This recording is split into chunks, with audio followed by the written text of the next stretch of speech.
January 17, 1921. The creative power of the Fiat in creation. The Fiat Mihi of the Most Holy Virgin in the Redemption. The fulfillment of the Fiat Voluntas Tua on earth as in heaven. I felt my poor mind submerged in the immense ocean of the divine will. Everywhere I saw the seal and stamp of the Fiat.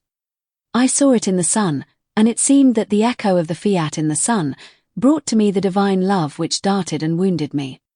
And I, on the same wings as the Fiat in the sun, ascended to the Eternal One and brought love in the name of the entire human family which darted and wounded the Supreme Majesty, saying, "In your Fiat you have given me all this love, and only in the Fiat can I return it to you." I looked at the stars, and this Fiat was also visible in them. And this Fiat brought me sweet love in its gentle and delicate splendor, hidden love, love of compassion in the midst of the night of guilt. In the Fiat, within the stars, I bore before the throne of the Eternal One, on behalf of all, the tranquil love that was to establish peace between heaven and earth. The sweet love in the souls of those who love, the concealed love of so many others. In brief, the love of creatures as they return to God, having been freed from guilt. But how can I say everything that I understood and did in so many Fiats in which I saw all of creation absorbed? If I wished to relate all these things I would go on too long. Then my sweet Jesus took my hands within his and, grasping them firmly, said to me, "My daughter, the Fiat is full of life, rather, it is life. That is why all lives and all things emerge from within the Fiat. From my Fiat came creation. That is why in all created things one sees the seal and stamp of the Fiat. From the Fiat Mihi of the same power as my Fiat of creation, came the redemption. Thus there is no part of the redemption that does not bear the seal of the Fiat Mihi of my mother. All my humanity, my steps, my works, my words, etc. were sealed with her Fiat Mihi. My sorrows, my wounds, the thorns, the cross, the blood, everything carried this seal because all things bear the seal and stamp of their origin. My origin in time was the Fiat Mihi of my Immaculate Mother. Therefore everything I did bears this seal. Her Fiat Mihi is in every sacramental host. If mankind emerges from guilt, if a newborn is baptized, if heaven opens its doors to receive anyone, it is the Fiat Mihi of my mother which seals, which places its stamp, which accompanies everything and makes provision for all. Oh, power of the Fiat! It surges continually, every moment. It multiplies itself and makes of itself the life of all good things. Now I wish to tell you why I asked you for your Fiat, your yes in my will. It is because of the prayer that I taught. The Fiat Voluntas Tua Sicut in Cielo, et in te Ra.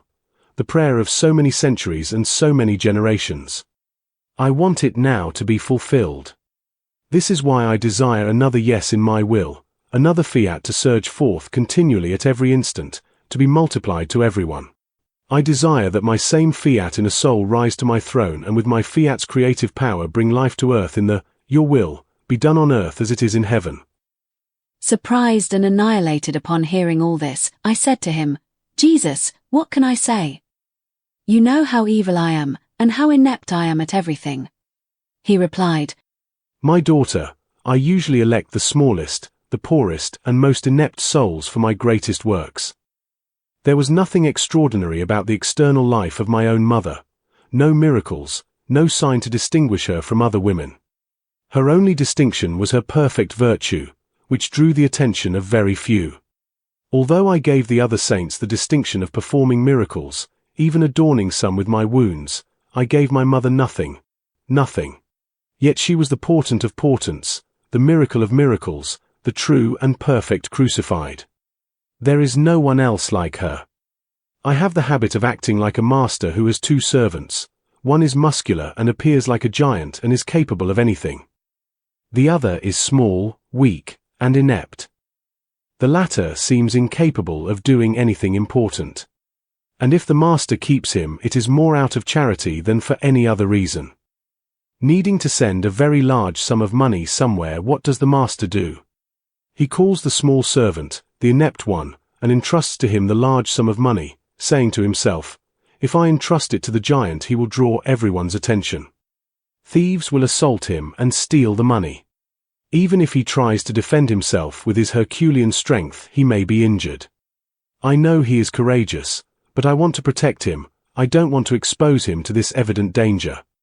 This little one, on the other hand, seeming to be inept, will draw no one's attention. No one will think that I would entrust him with such a large sum of money, so he will return safe and sound. The small, inept one is surprised that his master entrusts this mission to him when he has the giant at his disposal. Trembling and full of humility, he delivers the large sum of money without anyone deigning to even glance at him, and returns safe and sound to his master, even more tremulous and humble than before. This is the way I act. The greater the work I wish to accomplish, the more I choose souls that are small, poor, ignorant, with nothing noteworthy about them. Their small status serves as a sure custodian of my work. The thieves of self-esteem and self-love, recognizing the soul's ineptitude, will pay such souls little heed. And such a soul, humble and tremulous, will carry out the mission entrusted to her by me, recognizing that it is not herself, but I, who have done everything in her.